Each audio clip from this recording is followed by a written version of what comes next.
السلام علیکم محترم خواتین و حضرات، سب سے پہلے میری جانب سے تمام خوش نصیب عازمین کو دل کی گہرائیوں سے مبارکباد۔ اللہ تعالیٰ آپ سب کو اس بابرکت سفر کی سعادت نصیب فرمائے، آپ کے حج کو آسان بنائے اور اسے اپنی بارگاہ میں قبول فرمائے۔ وادی سون سکیسر کے حجاج کرام کے لیے گوہر حج عمرہ ٹریول ایڈوائزرز نے ہر سال کی طرح اس سال بھی ایک خصوصی تربیتی نشست کا اہتمام کیا ہے، اور یہ انشاءاللہ اتوار کے روز 22 مارچ 2026 کو منعقد ہوگی۔ گاؤں کرڈی میں مسجد خدیجۃ الکبریٰ، یہ کرڈی موڑ سے ٹھیک 1 کلومیٹر کے فاصلے پر کرڈی لنک روڈ پر ہے۔ صبح 9 بجے انشاءاللہ یہ ٹریننگ سیشن شروع ہوگا جو ظہر کی نماز تک جاری رہے گا، اور خواتین کے لیے اس میں بالکل علیحدہ باپردہ انتظام موجود ہوگا۔ 2 سیشن پر یہ ٹریننگ مشتمل ہوگی۔ پہلا سیشن جو 9 بجے شروع ہوگا، اس میں آپ کو جو تجربہ کار اساتذہ کرام ہیں، جو کافی دفعہ حج کا سفر اللہ تعالیٰ نے ان کو نصیب کیا ہے، تو ان کی جانب سے آپ کو حج کی تیاری کرائی جائے گی۔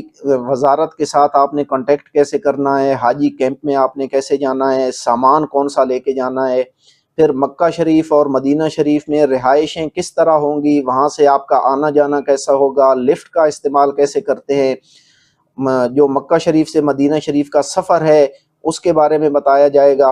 تو یہ جو مشاعر ہیں، مشاعر مقدسہ، وہاں پر رہنا کیسے ہوگا، کھانا پینا، آنا جانا، اس سب چیز کی ٹریننگ آپ کو دی جائے گی۔ دوسرے سیشن میں انشاءاللہ جو ہمارے مہمان مقرر ہیں مولانا مفتی شفیق احمد صاحب، وہ حج اور عمرہ کے بارے میں جو اہم شرعی مسائل ہیں ان کے بارے میں آپ کی رہنمائی فرمائیں گے۔